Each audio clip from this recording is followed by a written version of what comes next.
Un manège en forme de spirale a un diamètre de 20 mètres.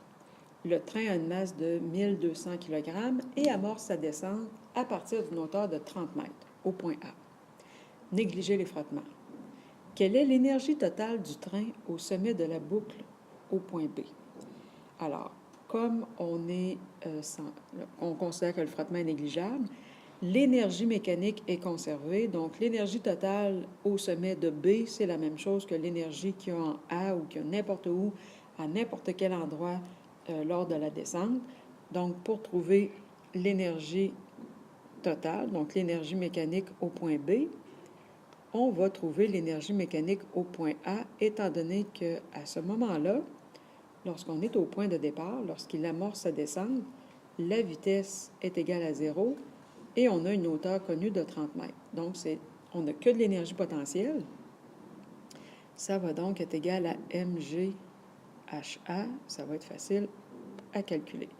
Donc, on a notre 1200 kg d'énergie, 9,8 pour l'accélération gravitationnelle et le 30 pour la hauteur. L'énergie mécanique totale du système est de 352 800 joules, et ce, peu importe où on est situé dans le mouvement, étant donné qu'il y a conservation de l'énergie. Maintenant, en B, quelle est la vitesse du train au point B? On connaît déjà l'énergie mécanique totale du train, qui était de 352 800 joules. Alors, au point B, cette énergie-là, elle est sous deux formes. Elle est sous l'énergie potentielle, étant donné que on voit qu'il y a une hauteur de 20 mètres lorsqu'on est au point B. Et en plus de ça, on a de l'énergie cinétique. Donc, on a les deux formes d'énergie à ce moment-là. L'énergie potentielle en B plus l'énergie cinétique en B, ça va être égal à l'énergie mécanique totale. Donc, on a donc mghb plus une demi m vitesse finale au carré qui va être égal à 352 800. Alors, on remplace nos valeurs, les paramètres par leurs valeurs. 1200, 9,8, 20 mètres, plus une demi, fois 1200, fois la vitesse que je recherche, qui va être égale à notre 352 800. On fait le calcul. Alors, on a 235 200 plus 600 fois la vitesse finale au carré, qui va être égale à 352 800. On va évidemment soustraire notre 235 000 de l'autre côté. Après ça, on divise par 600.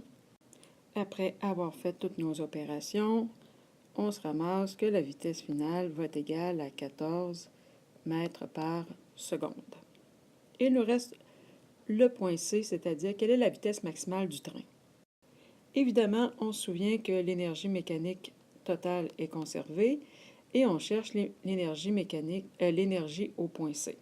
Au point C, le point le plus bas, j'ai dit le point C parce que c'est ce qu'on a sur l'illustration, mais peu importe, lorsqu'on est rendu au sol, dans la fin d'une boucle, quand on est au sol, la hauteur est nulle, donc toute l'énergie est sous la forme d'énergie cinétique.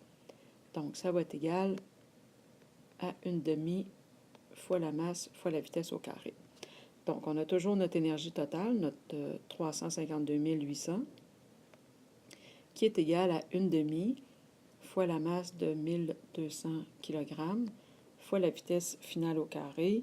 Alors, encore une fois, on va isoler la vitesse, cette fois-ci en allant diviser par 600 de l'autre côté, et après ça, on fait la racine carrée de notre réponse, où on fait toute l'opération avant, c'est selon, ce qui nous fait une vitesse maximale de 24,24 mètres par seconde.